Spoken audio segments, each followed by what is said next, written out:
Bueno, oramos al Señor.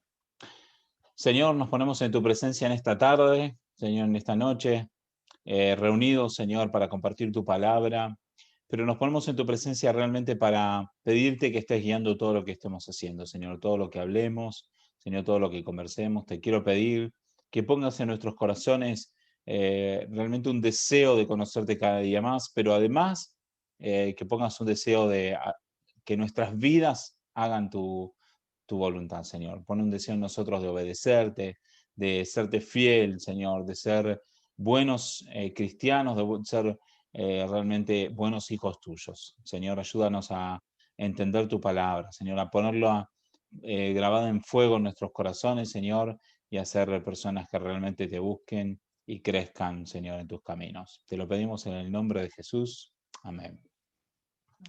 Bueno, veníamos hablando de Primera de Juan, capítulo 2, y la semana pasada hicimos del verso 7 al 11, si no recuerdo mal, del verso 7 al 11, y hoy vamos a ver del versículo 12 en adelante, vamos a ver hasta el versículo 17. Primera de Juan, capítulo 2, verso 12 en adelante, dice así: Les escribo a ustedes, hijo, porque sus pecados les han sido perdonados por el nombre de Cristo.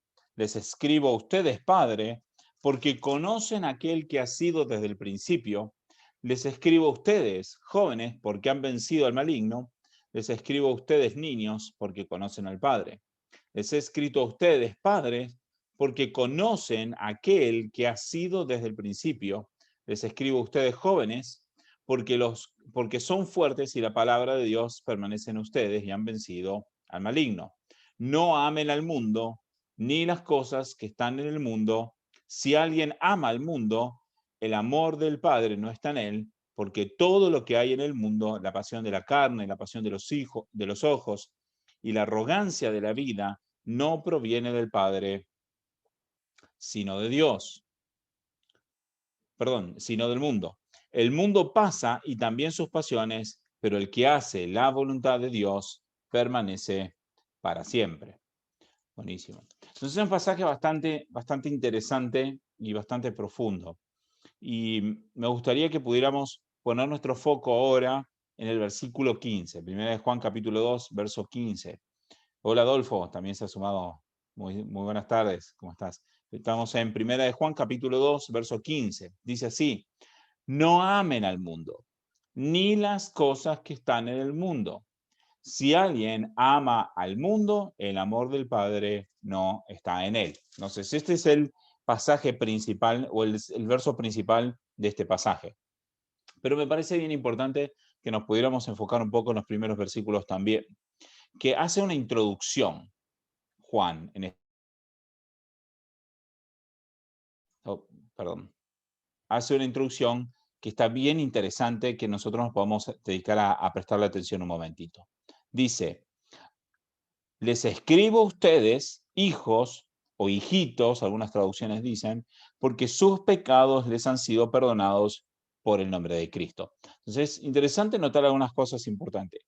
Juan, primero y principal, cuando él está diciendo, les escribo a ustedes, hijos, no está hablando puntualmente de hijos físicos de él, porque él está escribiendo una carta que, como decíamos al principio cuando comenzamos a estudiar Primera de Juan, es una carta que fue dada para todas las iglesias, o mejor dicho, quizás haya podido ser dada a algunas iglesias en particular, pero como desde el inicio de la carta no pone a qué iglesia particular está enviando la carta, se asume o se entiende de que hay una intención de que esa misma carta sea después leída en todas las iglesias. Entonces, Juan no está escribiendo a una persona en particular, no está escribiendo a sus hijos en particular.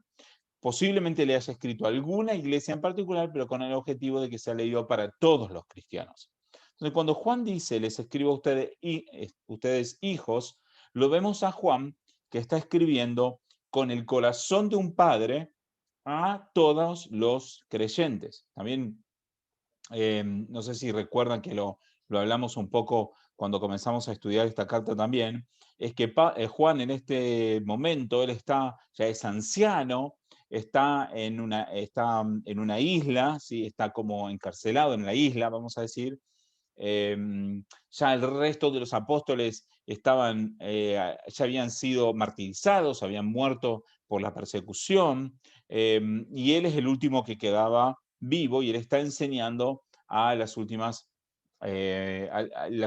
enseñanzas a los cristianos. Entonces, siendo una persona anciana y siendo el principal referente de la iglesia al momento de escribir, cuando él escribe de esta forma, les escribe a ustedes hijos, vemos un corazón de padre, ¿sí? Como decíamos antes, algunas traducciones dicen hijitos, y entonces está poniendo ese corazón de padre a todos los cristianos, ¿sí? Aún indirectamente a nosotros también, aunque si bien había una intención fundamental de que sea leída por las iglesias que estaban presentes en ese momento, el mismo hecho de que estuviera escrita para todas las iglesias en general también de alguna forma nos incluye a nosotros. Entonces nosotros tenemos que saber entender de que Juan lo que está diciendo lo está diciendo con un corazón de padre y lo está diciendo porque realmente le importa nuestra vida espiritual, ¿sí? No lo está diciendo con ningún tipo de beneficio personal, porque su vida estaba a punto de terminar, sino lo está diciendo realmente con una actitud de amor y de interés por la vida espiritual de la iglesia. Pero lo primero que recalca, él está dando un motivo para lo que está diciendo. Recordamos que lo que él está diciendo es que no amen al mundo ni las cosas que están en el mundo, verso 15. Ese es el punto principal del pasaje. Pero desde el inicio lo que él está diciendo está dando una razón, ¿sí? ¿Por qué nos escribe? Nos escribe porque nuestros pecados han sido perdonados en el nombre de Cristo. Entonces también vemos de que esta carta o por lo menos este pasaje, no tiene la intención de escribirle a personas que verdaderamente no conocen al Señor, sino que él está apuntando lo que está diciendo a personas que sí conocen al Señor. ¿Por qué digo esto? Porque venimos viendo aún de los pasajes anteriores, y lo vamos a seguir viendo en los pasajes posteriores también, que Juan está haciendo siempre una diferencia, está mostrando hay un grupo de personas que no son cristianos verdaderos, aunque parezcan, y hay otro grupo de personas que sí son cristianos verdaderos. ¿Sí? El que dice que anda en la luz, pero no hace lo que lo que Cristo dice, es mentiroso, está en tinieblas. Sin embargo, el que peca pero confiesa sus pecados y se arrepiente, entonces ese está en la luz. El que camina en la luz, ese está en Cristo. Entonces está partiendo las aguas, está diciendo quiénes son cristianos verdaderos y quiénes no. Entonces, habiendo dicho eso, luego entonces se dedica a quiénes, a los cristianos verdaderos. No está dedicándose aquí a todo el mundo, a aquellos que dicen ser cristianos y no lo son, sino que está hablando de los que son cristianos verdaderos. ¿Y cómo lo sabemos? Porque está diciendo, porque sus pecados les han sido perdonados. Y nosotros sabemos que los pecados de los incrédulos no han sido perdonados. No han sido perdonados, no son perdonados. Pueden ser perdonados o serán perdonados, mejor dicho, si la persona cree en Cristo de todo corazón. Pero mientras no haya una conversión verdadera en esas personas, sus pecados no le han sido perdonados. Dios les está teniendo paciencia, está teniendo una misericordia temporal, pero llegará un momento donde los pecados de las personas serán juzgados, a menos que sean perdonados por creer en Cristo. Entonces está diciendo, nos escribe a nosotros que somos cristianos. ¿Por qué? Porque nuestros pecados han sido perdonados.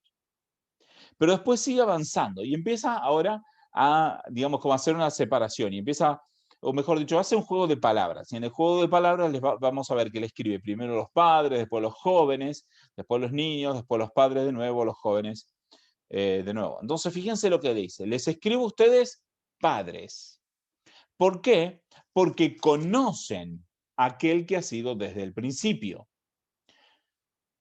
Ahora, ¿quién es aquel que ha sido desde el principio? Esto es fácil de identificarlo. ¿Cómo lo podemos identificar? Simple, porque es lo que Juan viene hablando en la carta. Y es lo que viene hablando desde el versículo 1 de la carta. En el capítulo 1, verso 1 dice, lo que existía desde el principio, lo que hemos visto, lo que hemos oído con nuestros propios ojos, lo que hemos contemplado y lo que han tocado nuestras manos, esto escribimos acerca del verbo de vida. Entonces, cuando dice, les escribo padres porque conocen al que es desde el principio, está hablando directamente de Cristo. Nos está diciendo a todos los creyentes, les escribo porque sus pecados fueron perdonados. Luego está diciendo a los padres porque conocen a Cristo. Porque conocen a Cristo. Conocen a aquel que siendo Dios se hizo hombre y se entregó por nosotros. Y de quien Juan está testificando. Pero después sigue avanzando y dice, les escribo a ustedes jóvenes porque han vencido al maligno. Entonces, primero le escribo a los padres porque dice, ustedes padres conocen a Cristo. Y después le dice a los jóvenes, ustedes han vencido al maligno. Al maligno aquí se refiere directamente a Satanás, está hablando del enemigo, de Satanás, del demonio. ¿Sí? Entonces está diciendo, ustedes le han vencido. Ahora, ¿qué quiere decir que han vencido al maligno? Entonces eso lo podemos ver en Juan, en el Evangelio de Juan, capítulo 16, verso 33, dice así. Estas cosas les he hablado para que en mí tengan paz. En el mundo tendréis tribulación, pero confiad que yo he vencido al mundo. Entonces, ¿a qué se refiere Juan cuando dice, ustedes jóvenes han vencido al maligno? Está diciendo que con ustedes está Cristo y Cristo es el que ha vencido a Satanás. Cristo es el que ha vencido al enemigo por nosotros. Entonces, no es que los jóvenes hayan vencido al maligno por sus propios medios, sino que está diciendo, a ustedes jóvenes que son creyentes y que sus pecados le han sido perdonados, les estoy escribiendo a ustedes porque ustedes tienen la victoria frente al enemigo y frente a todos los ataques del enemigo. Y ahora continúa diciendo, les escribo a ustedes niños, ¿por qué? Porque conocen al Padre. Entonces, en sí esto es un juego de palabras, porque alguno podría decir de que entonces los jóvenes no conocen a aquel que era desde el principio, o que los padres no habían vencido al mundo, pero esto no es así. Juan está haciendo un juego de palabras para transmitirle a sus lectores la situación de victoria en la que ellos están. Está diciendo, conocen a Cristo, vencieron al maligno porque Cristo lo venció por ustedes, ¿sí? No solamente vencieron al maligno y conocen a Cristo, sino que también conocen al Padre. Estas son tres realidades que todos los cristianos poseemos. Conocemos al Padre, conocemos al Hijo y hemos vencido a Satanás. No es que lo hemos vencido por nosotros mismos, sino que somos considerados victoriosos porque estamos en el equipo ganador, porque estamos en el equipo del vencedor, que es Jesucristo, ¿sí? Eso sería algo así como si estamos todos juntos jugando en el mismo equipo, jugando al fútbol, y yo juego con ustedes y ganamos, seguramente no es por mi habilidad, es por la habilidad de algún otro. Pero si ganamos, yo soy vencedor también, aunque no gané por mi propia habilidad, sino gané porque había otros jugadores que eran buenos, ¿sí? Entonces, esto es una ilustración para que nosotros podamos entender. No es que los jóvenes o que los cristianos hayamos vencido al maligno por nuestros propios medios, sino que como Jesús venció al maligno y nosotros somos sus hijos, somos de su pueblo, entonces la victoria contra el maligno también es asociada a nosotros. Entonces nosotros conocemos a Cristo, conocemos al Padre y hemos vencido al maligno. Ahora, nos escribe todo esto para hacernos entender, para hacernos reflexionar, para que nosotros podamos tener noción y conciencia de lo que Juan está a punto de decir. Entonces, no es lo mismo si alguien dice algo que si alguien hace una introducción donde te presenta el nivel de importancia de lo que está ocurriendo, para que cuando luego te dice lo que te tiene que decir, entonces uno comprende el mensaje con mayor amplitud porque hubo un sentido de importancia que se transmitió primero. Entonces, esto es lo que está Juan haciendo. Juan está diciendo, les estoy escribiendo o les voy a decir lo que les voy a decir. ¿Por qué? Porque ustedes son cristianos con todo lo que eso implica. ¿Qué es lo que implica? Que conocen a Dios, que conocen a Cristo y que han vencido al maligno y por lo tanto sus pecados han sido perdonados. Entonces, si tienen todas estas características, son cristianos verdaderos, Porque si no conocen a Dios Padre, no son cristianos verdaderos. Si no conocen a Cristo, no son cristianos verdaderos. Si conocen a Dios Padre y a Cristo y aman y les aman y realmente obedecen su palabra y realmente su corazón está puesto ahí, entonces esto es una evidencia de que han vencido al maligno y que sus pecados han sido perdonados. Entonces, Juan está tratando de dejar esto bien asentado. Pero después sigue diciendo, y bien interesante, porque dice, les he escrito a ustedes, padres, porque conocen a aquel que ha sido desde el principio. ¿Cómo puede ser que en versículo 14 prácticamente está diciendo lo mismo que lo que le dijo en el versículo 13? Parece como que lo hubiera repetido. Y sigue diciendo, les escribo a ustedes jóvenes porque son fuertes y la palabra de Dios permanece en ustedes y han vencido al maligno. Yo soy de los que me repito mucho, yo lo sé a ciencia cierta. Digo algo y a los 2 minutos lo vuelvo a repetir. Pero ¿por qué alguien como Juan, cuando está escribiendo una carta como esta, tan importante, está repitiendo estos versículos? Y la respuesta es simple, por el énfasis que le quiere dar. Está dándole un énfasis importante. Entonces, está realmente mostrándonos que si somos realmente cristianos, entonces tenemos estas características de que conocemos a Dios, conocemos a Cristo, que nuestros pecados han sido perdonados y que hemos vencido el maligno, y esto nos tiene que hacer abrir los ojos, y nos debe hacer tener claridad de lo que nos está por decir, y nos tiene que ayudar a entender la importancia del mensaje. Ahora, si nosotros entendemos la importancia del mensaje, ahí viene el mensaje. Dice, no amen al mundo, ni las cosas que están en el mundo. No amen al mundo. Ahora, Juan está haciendo una carta donde es blanco y negro. No es que todo en la vida sea blanco y negro, sino que Juan está transmitiendo un mensaje que sí es blanco y negro y está tratando de mostrar con claridad algo importante. Y nos está diciendo, no amen al mundo, ni las cosas que están en el mundo. El cristiano no es de este mundo. Fíjense lo que dice el libro de Juan, capítulo 17, el Evangelio de Juan. Dice en el capítulo 17, del verso 11 en adelante. Dice así, yo no estoy en el mundo, dice Jesús, ¿sí? En la carta de Juan. Yo no estoy en el mundo, pero ellos sí están en el mundo. Y Jesús se está refiriendo también a los cristianos, a sus discípulos. Dice Jesús, yo voy a ti. ¿Qué es lo que está diciendo? Yo voy a ascender al Padre. Le está hablando de la ascensión. Yo voy a ti, al Padre, Padre Santo. Después dice, guárdalos en tu nombre, el nombre que me has dado para que sean uno así como somos nosotros. Dice, cuando estaba con ellos, los guardaba en tu nombre. Y el nombre que me diste y los guardé, y ninguno se perdió, excepto el hijo de perdición, para que la escritura se cumpliera. Pero ahora dice, yo voy a ti y hablo esto en el mundo para que tengan mi gozo completo en sí mismo. Y yo les he dado tu palabra y el mundo los ha odiado, porque no son del mundo como tampoco yo soy del mundo.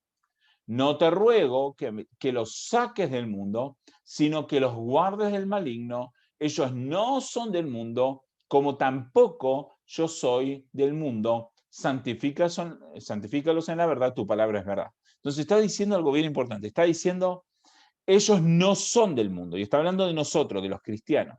No somos del mundo, como tampoco Cristo es del mundo. Entonces ahora yo me pregunto, ¿Jesús nació en el mundo? Y la respuesta es sí. Él nació de María como un ser humano en este mundo. Ahora, ¿Jesús era del mundo o no era del mundo? Y la respuesta es no, él no era del mundo. ¿Por qué?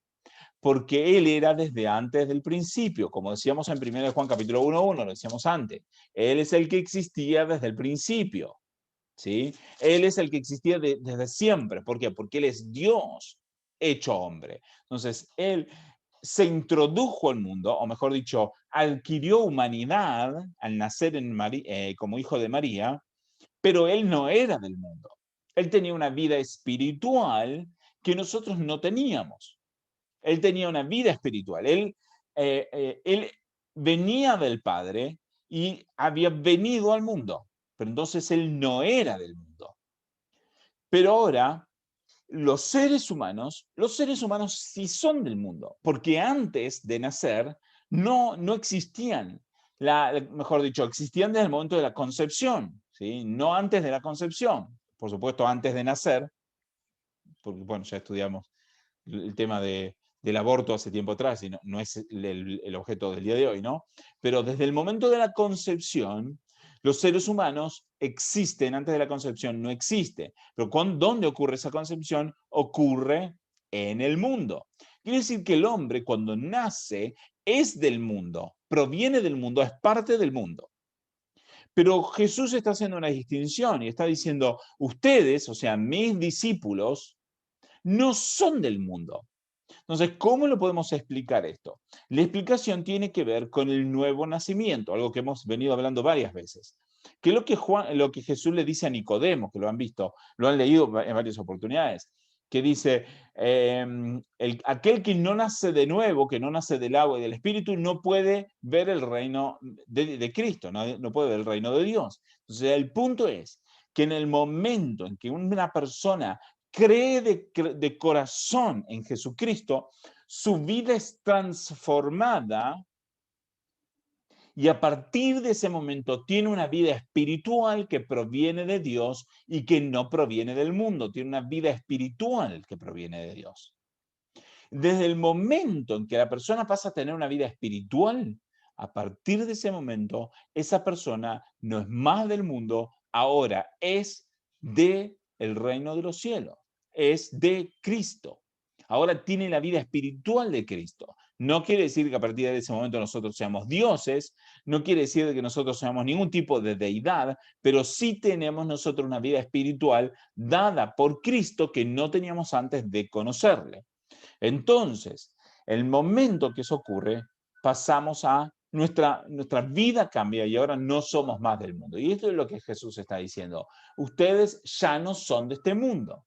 De la misma forma que Cristo no es de este mundo, ahora nosotros no somos más del mundo.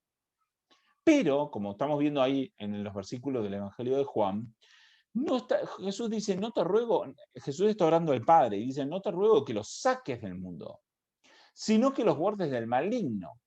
Entonces, el punto es de que nosotros no somos del mundo, pero estamos en el mundo.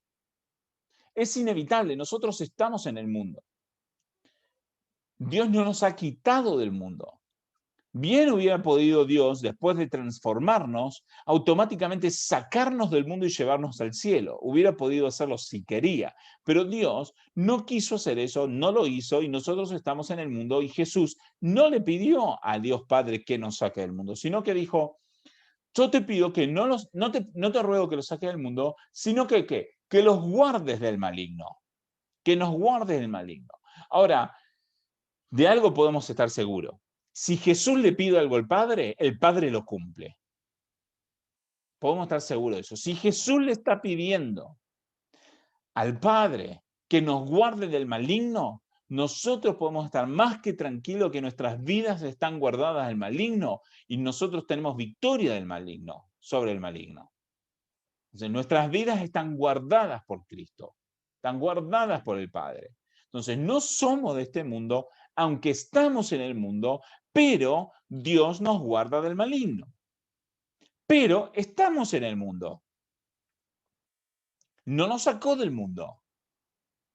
Entonces, Juan dice, en la carta de Juan dice, no amen al mundo, ni las cosas que están en el mundo. Ahora, si yo amo al mundo, ¿soy del mundo o no soy del mundo? Soy del mundo. Si amo el mundo, soy del mundo. Es inevitable. Si amo al mundo, soy del mundo. Ahora, si no amo al mundo, y no estamos hablando aquí de un tema de odiar todo, ¿no? Porque quizás hay gente que odia todo, desprecia todo. Y no estamos hablando de ese tipo de actitudes. Estamos hablando aquel que no ama al mundo más que a Dios, sino que ama a Dios y detesta las cosas de este mundo que van en contra de Dios, ¿sí? Ese es el aspecto, ¿sí? Porque claro que vamos a ver actitudes aún en personas no cristianas que pueden ser buenas actitudes. Yo conozco, tengo amigos que aún sin ser cristianos son buenos padres, buenos esposos, buenos trabajadores, honrados, ¿sí? Entonces, claro, uno como cristiano puede gozarse cuando un inconverso actúa bien. Pero eso no hace de que esa persona sea cristiana ni que tenga salvación, porque sabemos que aquel que no ama a Cristo y que rechaza a Cristo no tiene salvación y vive en una vida de pecado, por más que pueda tener ciertas actitudes o ciertas cosas que no sean malas de por sí, como decía antes. Incrédulos, por ejemplo, que son buenos esposos o buenos padres, ¿sí? Pero de todas maneras son pecadores, de todas maneras desagradan a Dios porque rechazan a Dios. Entonces, nosotros como cristianos podemos gozarnos en las buenas actitudes que vemos, en las buenas cosas del mundo. Hay cosas que son, vamos a decir, en un aspecto, cosas que son buenas. Pero el mundo está repleto de cosas que desagradan a Dios. De hecho, el mundo en sí mismo, y no me estoy refiriendo en este caso, y es algo que debe haber aclarado, no estamos hablando del mundo físico en el sentido de la creación, de los árboles, de las montañas y todo eso. No estamos hablando de la creación, estamos hablando del sistema, de la sociedad del mundo, del pecado del mundo, el rechazo a Dios del mundo, ¿sí? De la forma de vivir del mundo. Estamos hablando de eso, ¿sí? Entonces Juan está diciendo, no amen al mundo. ¿Por qué? Porque esencialmente el mundo rechaza a Dios. Aún aquellos que intentan actuar bien o intentan ser buenas personas, cuando rechazan a Dios, están actuando conforme a los principios de este mundo. Y nosotros tenemos que tener bien claro, los principios de este mundo rechazan a Dios y por lo tanto nosotros no podemos amar los principios de este mundo. Dice, no amen al mundo, ni las cosas que están en el mundo. Y esto aplica para todo. Aplica también, por ejemplo, como en el caso de este hombre rico que construyó sus graneros y ya los tenía llenando, dice, ya sé qué voy a hacer, voy a derrumbar estos graneros, voy a construir graneros más grandes y voy a seguir acumulando para después poderme dedicar a comer, beber y disfrutar la vida. Y Jesús dice, necio, esta noche vienen a buscar tu vida. Entonces, ¿qué pasa? La persona está poniendo su vida y su corazón en las cosas de este mundo, pero el punto es que las cosas de este mundo están enemistadas contra Dios. Si nosotros amamos las cosas de este mundo, entonces no podemos amar a Dios. Jesús dice también en otro pasaje, dice, nadie puede servir a dos señores, nadie puede amar a Dios y a la riqueza al mismo tiempo. O amará a uno y aborrecerá al otro, o aborrecerá al primero y amará al segundo. Pero no podemos amar al mundo y a Dios al mismo tiempo. Es uno o lo otro, ¿sí? De nuevo, no quiere decir que no debemos ser personas que tengan amor por la gente, que tengan amor por las cosas. Está hablando dónde está puesto nuestro corazón, dónde están puestos nuestros deseos, dónde están puestos nuestros intereses. Hay otro pasaje que dice, donde esté tu tesoro, ahí va a estar tu corazón. ¿Dónde está tu tesoro? ¿Tu tesoro está en las cosas de este mundo? ¿Tu tesoro está en lo material de este mundo? ¿Tu tesoro está en las cosas que se pueden tocar? ¿Tu tesoro está en tu fama? ¿Tu tesoro está en qué es lo que los demás piensen de vos?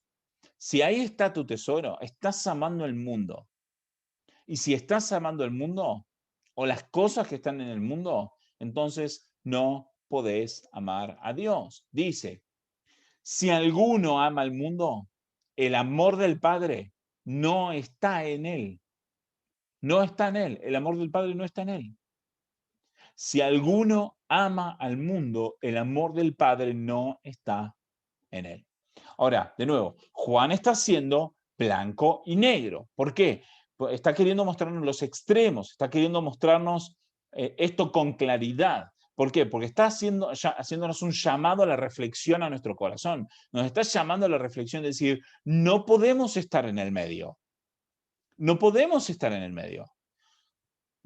Ahora, no quita, porque sabemos que es así, de que en la vida tenemos luchas.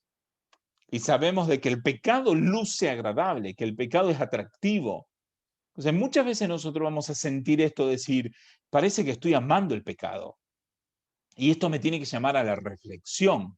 Entonces, no quiero llegar al punto de hacerles creer o pensar que por el hecho de que por momentos se sientan atraídos por el mundo, entonces esto es una señal de que no son cristianos, porque no es así. El mundo va a estar constantemente tratándonos de atraer y nuestras emociones van a verse inclinadas hacia eso, nuestras pasiones, nuestros deseos van a verse inclinados a las tentaciones del mundo, a los pecados y a las cosas que están en el mundo. Pero lo que Juan está diciendo es, no te dejes dominar por esas atracciones, no te dejes dominar por esas emociones, sino déjate dominar por el Espíritu Santo, déjate dominar por Dios y por su palabra y por las cosas que sabes que Dios ama. Entonces, se está diciendo, más allá de todo lo que sientas, toma una decisión por Dios.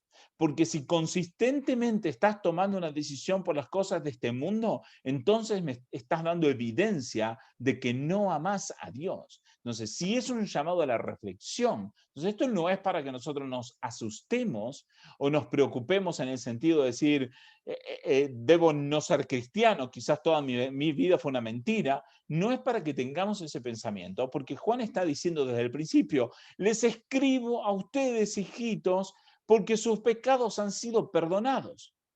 Lo que veníamos leyendo del versículo 12, les escribo porque sus pecados han sido perdonados. O sea, de la misma forma yo se los digo a ustedes. Les digo esto, no amen al mundo ni las cosas que están en el mundo.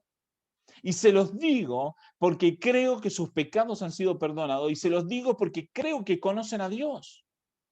Creo que conocen al Padre. Creo que han vencido al maligno. Pero entonces reflexionemos y no amemos al mundo ni las cosas que están en el mundo. No las amemos.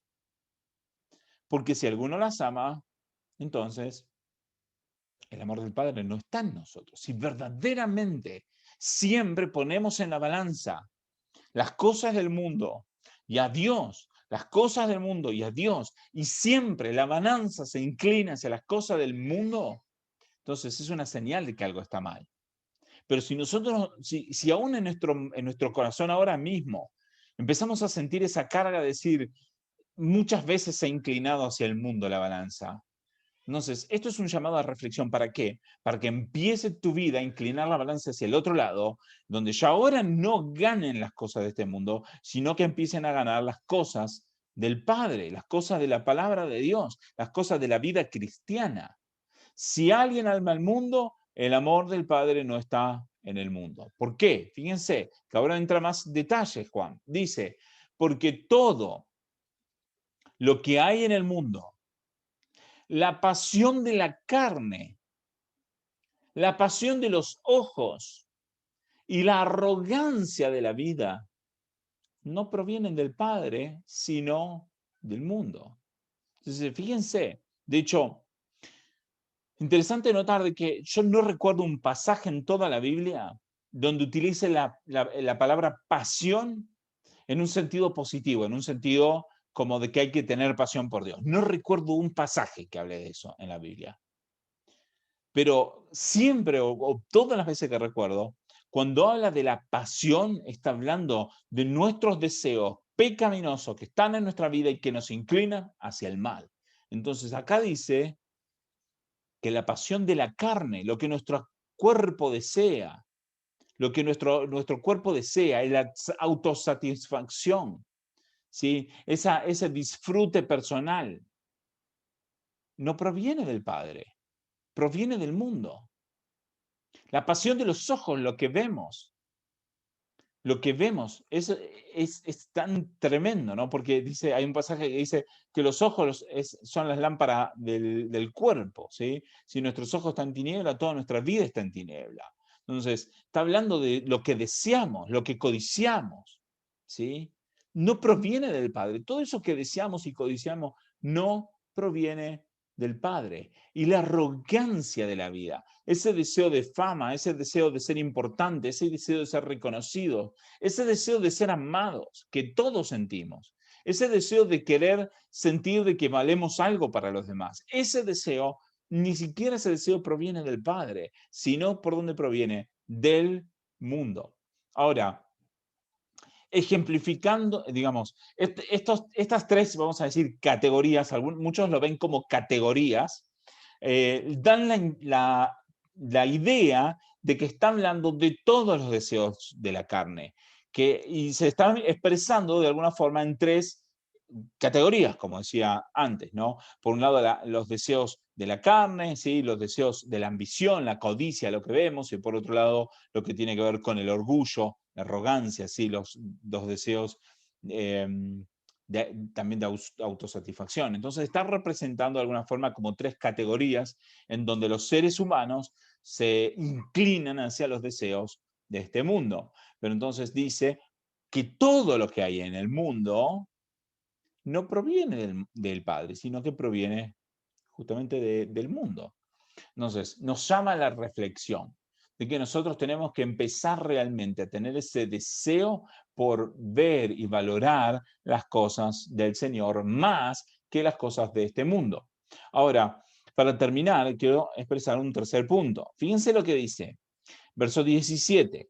El mundo pasa y también sus pasiones, pero el que hace la voluntad de Dios permanece para siempre. Entonces hay varias cosas que notar aquí. Por un lado, es que dice de que el que hace la voluntad de Dios permanece para siempre. Y en este concepto, en este contexto, tenemos que entender que es el mismo contexto, la misma perspectiva de todo lo que Juan viene diciendo, donde Juan está mostrando dos tipos de personas, el cristiano y el inconverso, ¿sí? El inconverso es el que no puede obedecer a Dios, sino que lo rechaza continuamente, y el creyente es aquel que cree en Cristo y que ha sido salvado por la gracia por medio de la fe y que por lo tanto obedece a Dios, ¿sí? Entonces, en este contexto está diciendo que el que hace la voluntad de Dios permanece para siempre. No está hablando de que la salvación pueda alcanzarse por hacer la voluntad de Dios, sino que está refiriéndose, es una forma de referirse a los cristianos que creen en Cristo de verdad y que porque creen en Cristo se esfuerzan diariamente en hacer la voluntad de Dios. Entonces es lo primero que quiero que noten en este versículo. Lo segundo es, fíjense esto, dice, el mundo pasa y también sus pasiones. Ahora, ¿qué es esto de que el mundo pasa y también sus pasiones? Aunque de alguna forma lo sabemos, sí yo quiero que reflexionemos de alguna forma en un aspecto más que es bien importante. Por un lado, nosotros sabemos que todo lo que es de este mundo pasa. ¿Cómo lo sabemos? Simple, porque llega un momento donde nuestra vida termina. Llegamos ancianos con suerte, quizás simplemente de forma natural, llega un momento en donde morimos y nos vamos al cielo o no. Quizás puede ser antes, un accidente, alguna enfermedad, no lo sabemos, ¿no? Pero tarde o temprano nuestras vidas terminan. Entonces, para nosotros, el mundo pasó y también sus pasiones. Ya no hay necesidad, no hay deseo sexual en la muerte, no hay hambre, no hay sed, no hay inclinaciones pecaminosas, no hay codicia, no hay deseo de llenarse de dinero. De nada sirve, no nos podemos llevar el dinero a la tumba. El mundo pasa, todos lo sabemos. Pero aquí está yendo un poco más allá y está dando a entender, aunque no lo diga explícitamente, pero está haciendo una especie de referencia a que en un momento dado Cristo va a venir y que cuando Cristo vuelva a la tierra, definitivamente todos los deseos de este mundo van a pasar, todas las pasiones de este mundo van a pasar. las pasiones de este mundo se van a acabar. El mundo entero va a pasar. Se va a ver acabado este mundo tal como lo conocemos. Entonces, al entender esto, nosotros llegamos a comprender que el mundo es literalmente temporal. No solo nuestras vidas son temporales, no solo nosotros somos efímeros, sino que también el mundo es temporal, tarde o temprano se acaba y tiene un fin. Y con el fin del mundo, o por lo menos con el fin del mundo tal como lo conocemos, ¿sí? Porque hay otra realidad que viene después y ahí vamos a llegar, pero con el fin del mundo tal como lo conocemos, se acaban las pasiones y esos deseos pecaminosos, ¿sí? Entonces, eso nos tiene que hacer reflexionar de que cuando andamos atrás de los deseos de este mundo, estamos yendo atrás de deseos efímeros, de cosas que pasan, que hoy están y mañana no están, que desaparecen, ¿sí? Mi papá me enseñaba algo que a mí me quedó siempre grabado.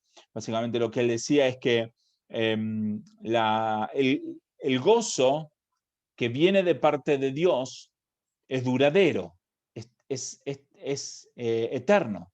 En cambio, el gozo que viene de parte del mundo y de Satanás dura solo un rato. Se desvanece pronto. Claro, vamos, tomamos, bebemos de más, nos emborrachamos, disfrutamos el momento y después vienen las consecuencias. Así con prácticamente con todos los pecados que nosotros podemos pensar.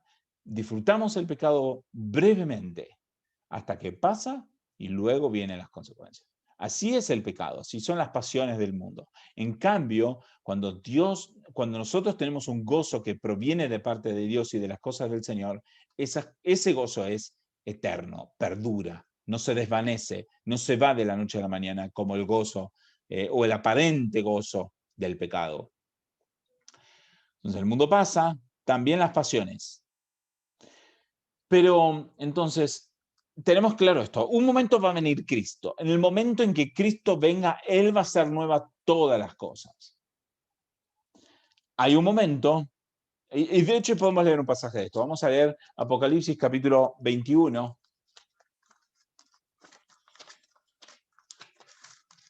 Apocalipsis 21. El último capítulo de la Biblia es el 22, así que es un capítulo antes. Verso del 1 al 8. Fíjense lo que dice. Entonces vi un cielo nuevo y una tierra nueva, porque el primer cielo y la primera tierra pasaron y el mar ya no existe. O sea, está hablando de que la tierra actual va a haber pasado. Pero vamos a seguir leyendo. Y vi la ciudad santa, la nueva Jerusalén que descendía del cielo, preparada como una novia ataviada para su esposo. Entonces oí una gran voz que decía desde el trono, el tabernáculo de Dios está entre los hombres y él habitará entre ellos y ellos serán su pueblo y Dios mismo estará en medio de ellos. Él enjugará toda lágrima de sus ojos y ya no habrá muerte, no habrá más duelo, ni clamor, ni dolor, porque las primeras cosas han pasado.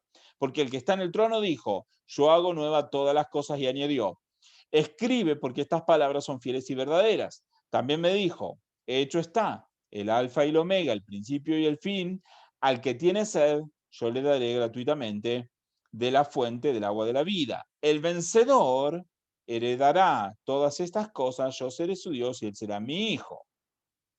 Pero los cobardes, los incrédulos, abominables, asesinos, inmorales, hechiceros, idólatras y todos los mentirosos tendrán su herencia en el lago que arde con fuego y azufre, que es la muerte segunda.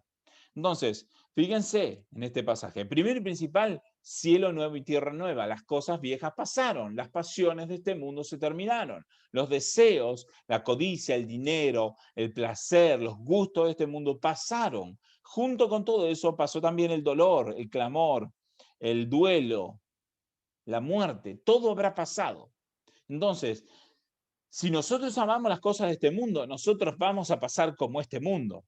Ahora, si nosotros amamos a Dios, no podemos amar las cosas de este mundo, porque las cosas de este mundo son temporales, sin embargo, las cosas del Señor son eternas. Y fíjense otra cosa más que dice en el verso Verso 3 dice, entonces oí una gran voz que decía desde el trono, el tabernáculo de Dios está entre los hombres y Él habitará entre ellos. Quiere decir que en el futuro no solamente vamos a conocer a Dios como lo conocemos ahora, sino que lo vamos a ver cara a cara y Dios va a habitar en medio de su pueblo. Entonces, todas las cosas pasaron. Si nosotros amamos a Dios, esperamos el tiempo en que Él habite en medio nuestro, con anhelo, con gozo. Ya no esperamos las cosas de este mundo, no amamos las cosas de este mundo, porque ahí está, ¿dónde nos vamos a agarrar? ¿Nos vamos a agarrar de las cosas de este mundo o nos vamos a agarrar de las cosas espirituales? Y aún hay un concepto más, que es este, que en el momento en que venga Cristo, no solamente vamos a estar con Cristo, sino que además nuestra vida física va a ser transformada y va a ser, nuestro propio cuerpo va a ser transformado. Si nosotros estamos vivos cuando venga el Señor, nuestro cuerpo será transformado. Y si nosotros habremos partido con el Señor, entonces en su regreso vamos a ser resucitados y se nos va a otorgar un cuerpo nuevo, un cuerpo glorificado, que ya no va a estar sujeto a los pecados de este mundo. Un cuerpo que va a ser totalmente activo, que vamos a poder pensar, vamos a poder tomar acciones. No es que vamos a ser como seres etéreos, pero nuestra vida va a ser transformada. Y ya nuestro cuerpo no va a estar sujeto a los deseos y las pasiones de este mundo. Es importante saber esto. ¿Por qué? Porque así nosotros podemos aprender a no aferrarnos a las cosas que son pasajeras. Claro, hoy luchamos contra el pecado y luchamos y cada vez debemos luchar más fuerte y con más ganas y con más énfasis y con más determinación.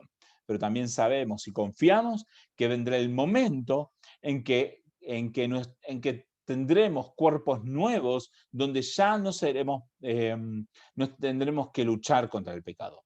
Entonces, aún en la vida del cristiano, y la otra vez hablamos de este tema de la santificación, nosotros decíamos, antes de que nuestras vidas sean transformadas, nosotros estábamos esclavos del pecado.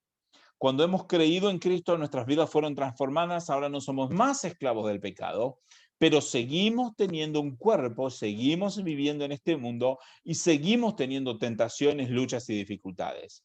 Pero estamos en una etapa en donde vamos creciendo en el conocimiento del Señor y vamos creciendo en que nuestra vida va dejando las cosas de este mundo, va dejando el pecado y va aferrándose cada vez más a Dios. Estamos en lucha, pero somos victoriosos. Dios ya nos dio la victoria. Pero en el momento en que venga Cristo, no solamente vamos a haber sido libres del pecado, que ya somos libres, sino que además ya no vamos a tener la influencia del pecado, la influencia de la tentación como nosotros la tenemos ahora.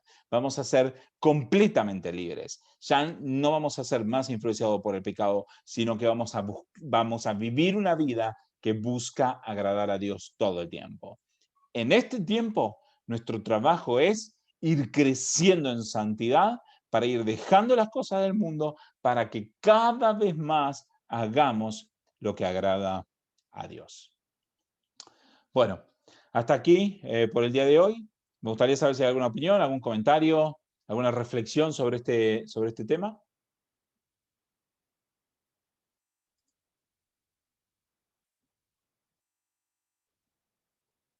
Si no, hacemos una oración. Bueno, yo tengo varias preguntas, pero yo quería preguntar, por ejemplo, ¿en qué momento el mundo pasó a Satanás? ¿En qué momento, no? Pasó. Y después vos dijiste, no, no podéis amar a Dios y a la riqueza. Yo no sé si vos lo dijiste como una comparación, pero también quería saber, ¿en qué punto uno se puede dar cuenta si uno está amando a la riqueza o no?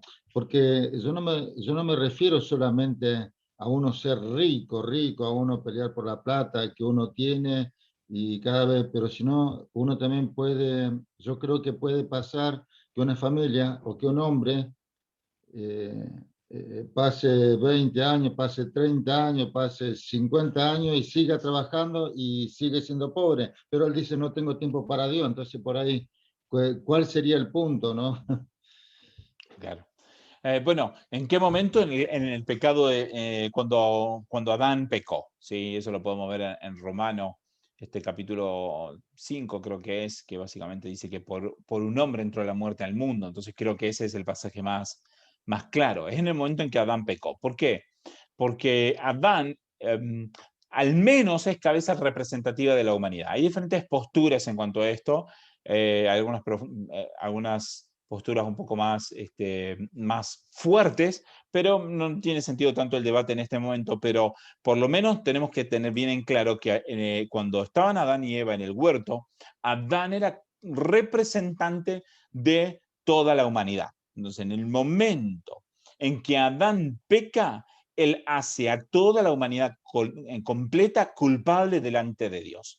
Además de hacer a toda la humanidad completa culpable delante de Dios, además de eso, Adán tenía la autoridad por sobre el mundo. Entonces el punto sería este. Dios le dice a Adán que señoree sobre toda la creación. Entonces, si Adán, o sea, esto es como es una autoridad como la vemos aún en cualquier lado, ¿no? Si Dios le da la autoridad a Adán, Adán sigue siendo autoridad mientras esté sujeto a la autoridad de Dios. Pero en el momento que Adán, siendo cabeza del mundo, siendo que tenía el señorío sobre el mundo, y él obedece a Satanás, él lo que está haciendo es haciéndole que Satanás sea el que ahora manda sobre la creación, vamos a decir. Entonces, el momento, ¿cuándo es? En el momento en que Adán pecó. ¿Sí? En ese momento, la humanidad completa se hace culpable delante de Dios y le cede su derecho de autoridad a Satanás. ¿Sí? Porque dice Jesús también que todo aquel que peca se hace esclavo del pecado. Entonces, en el momento en que Adán peca, se hace esclavo de Satanás, que es el que lo llevó a pecar, demostrando que Adán está más dispuesto a creerle a Satanás que creerle a Dios. ¿Sí? Entonces, ese es el momento. Ahora, en el otro, yo creo que es un tema de sabiduría. Y un tema de sabiduría en donde uno como creyente va creciendo. Y no se puede dar una respuesta completa para todos los casos. No se puede dar una respuesta satisfactoria para todos los casos porque depende mucho de la persona y de su situación. Ahora, creo que por un lado el Espíritu Santo va trabajando en nuestras vidas para que nosotros vayamos creciendo en santidad. Entonces, el punto es que cuando yo me convertí, las cosas que hoy me parecen pecado, en aquel momento no me parecían pecado, me parecían totalmente normales. ¿Sí? Las cosas más graves me parecían pecado. Pero cuando fui dejando, mejor dicho, cuando Dios me fue llevando a dejar aquellos pecados más grandes, entonces ahora empecé a darme cuenta de que cosas que no eran tan grandes, sino un poco menores, también eran pecado, y entonces tuve que empezar a trabajar en cosas no tan grandes, un poco menores.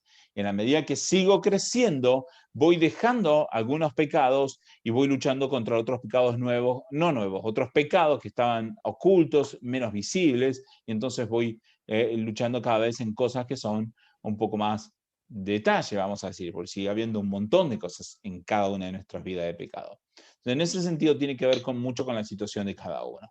En algún caso, por ejemplo, un recién convertido, mejor al principio puede ir una vez cada 2 semanas a la iglesia y a lo mejor para su situación puede estar bien, ¿sí? En el momento, pero en la medida que va creciendo y todo, empieza a sentir más la necesidad de ir más seguido a la iglesia, porque va amando cada vez más a Dios. Entonces, antes, a lo mejor iba cada 2 o 3 semanas a la iglesia y estaba bien, porque recién estaba empezando a conocer, y ahora empieza a sentir la carga y no puede faltar un domingo, porque ama a Dios y porque quiere ir a escuchar su palabra. Entonces, un domingo se quedó en su casa porque estaba cansado, lo que sea, y siente una carga porque sabía que tenía que ir y que quería ir a escuchar la palabra de Dios y simplemente se dejó por cansancio, ¿sí? Y entonces va creciendo. Entonces, lo que quizás podía ser pecado para esa misma persona en una determinada situación, a lo mejor un tiempo antes no hubiera sido, no lo hubiera visto como pecado. No es que no hubiera sido, no pecado, sino no lo hubiera visto tan grave porque tenía otra circunstancia. Yo con esto no estoy queriendo decir que no ir a la iglesia es pecado. No estoy hablando de eso, sería otra discusión. Estoy poniéndolo como ejemplo de que en la medida que nosotros vamos creciendo en los caminos del Señor, cada vez va siendo menos aceptable las cosas que antes dábamos por aceptable. Entonces, tiene que ver mucho con el crecimiento de cada uno. ¿Responde tu pregunta o no responde tu pregunta? Completamente, Gabriel, completamente. Gracias. Bendiciones. Amén. ¿Alguna pregunta más? ¿No? Bueno, entonces vamos a tomarnos... había una pregunta más. Malvina, ¿vos querías hacer alguna pregunta, algún comentario? Creo que había visto la mano levantada. No importa. Era más o menos parecido a lo de Saca. Ok. Eso. Excelente, ¿Gabriel? excelente. Sí.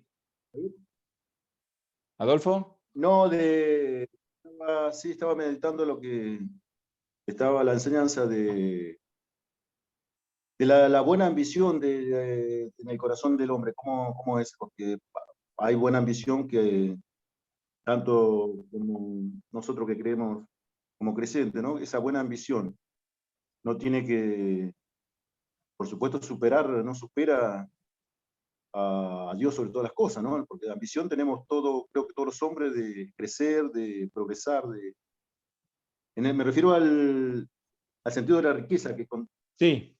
compartía. Está muy bien tu pregunta, está muy, muy bien tu pregunta, porque realmente es un aspecto en que no había pensado como para tocar tanto hoy, pero está bien relacionado y es verdad que genera mucha duda. Lo primero que yo diría es esto: todo lo que nosotros ambicionamos, lo tenemos que ambicionar sabiendo de que la vida tarde o temprano es efímera y nada nos vamos a llevar a la tumba. Entonces eso lo tenemos que tener bien en claro.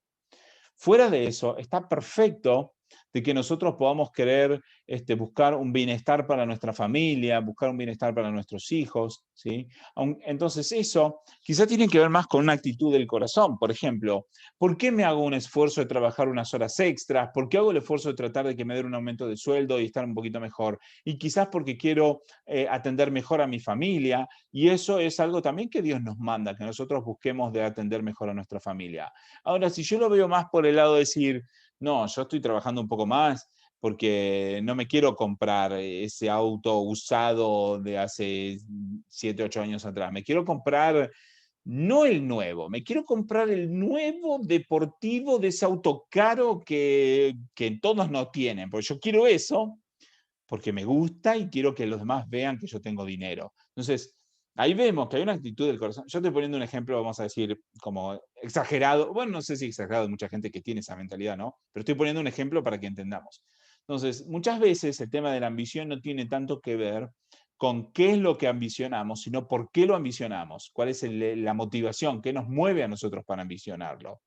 La palabra siempre a nosotros nos enseña que nosotros tenemos que buscar la edificación del prójimo, mejor es dar que recibir, ¿me explico? Entonces, nuestro corazón tiene que estar puesto ahí.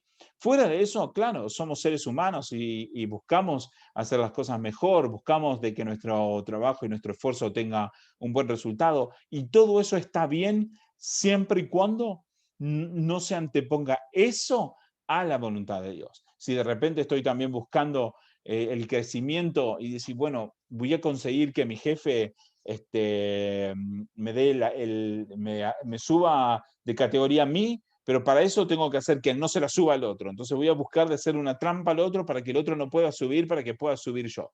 Entonces, ¿cuál es nuestra motivación detrás de todo esto, no? Entonces, si nuestra motivación va a ir en contra de los preceptos de Dios, entonces no está bien. Si nuestra motivación es simplemente para nuestro gozo personal, bueno, en un aspecto puede haber un gozo normal. Por ejemplo, si uno quiere decir, bueno, necesito o tengo el deseo de irme de vacaciones porque necesito descansar. Está bien, perfecto. Pero ahora, cuando es desmedido, entonces ya no, si estoy buscando simplemente un gozo. Entonces tiene que ver más que nada como una intención del corazón, ¿sí? Si voy a amontonar dinero por amontonar dinero, Dios no lo va a ver bien. Pero si de repente estoy queriendo crecer, pero también con mi dinero estoy pensando en ayudar al prójimo, estoy pensando en bendecir, en ayudar a mis hijos en el futuro, y estoy pensando en cosas que van de acuerdo a los principios de Dios, entonces puede estar bien. Tiene mucho que ver con la actitud del corazón que nosotros tenemos. Yo personalmente no estoy en contra de que una persona se esfuerce y pueda crecer, inclusive de que cristianos sean millonarios, porque tenemos como dos extremos aquí. Tenemos los que piensan de que el cristiano es millonario y si no es millonario es mal cristiano, y eso no es la enseñanza bíblica, definitivamente no es la enseñanza bíblica. Tenés los otros que piensan que el cristiano no puede ser millonario porque si el cristiano es millonario es un materialista. Y yo la verdad que no lo veo así, ¿sí? Yo creo que tengo un término más intermedio, que tiene que ver con cuál es la motivación del corazón, por qué hago lo que hago, qué es lo que estoy buscando. ¿Estoy buscando las cosas simplemente materiales porque amo el dinero o estoy tratando de crecer porque soy una persona que me esfuerzo, que hago las cosas bien, que trato de ser excelente en mi trabajo, que trato de progresar? Entonces, tiene que ver mucho para mí con la actitud del corazón. No sé si responde tu pregunta. Perfecto, Gabriel, perfecto, sí. Excelente, buenísimo. Bueno, ¿alguna pregunta más? ¿Algún otro comentario o u opinión o lo que sea? De cualquiera,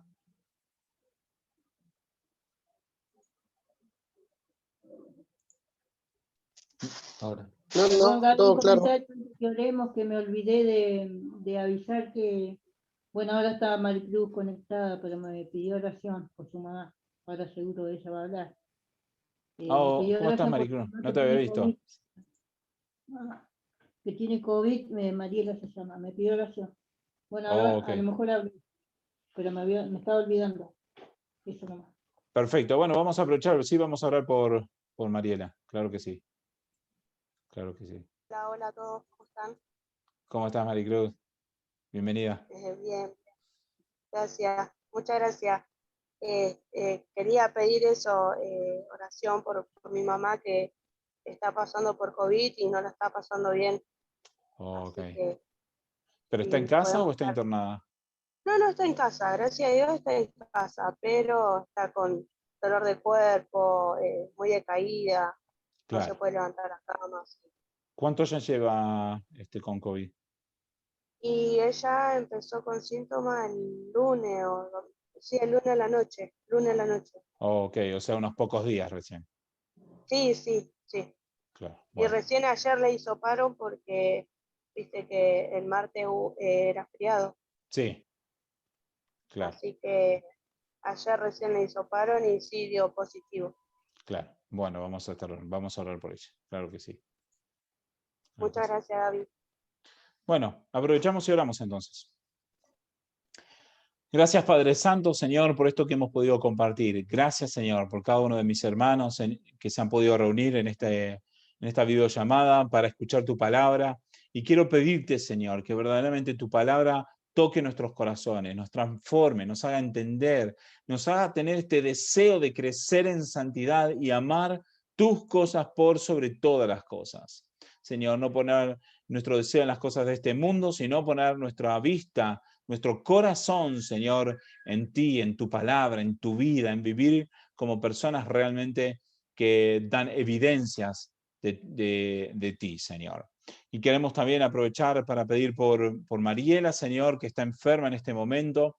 Señor, creemos que tú eres poderoso, Señor, y que tú cuidas, Señor, de tus hijos, Señor, que cuidas de nosotros. Señor, por eso clamamos a ti, por su vida, Señor, para que ella tenga fuerza, Señor, esté bien de salud, se sienta bien, Señor, en estos días y que no pase, Señor, mayores problemas.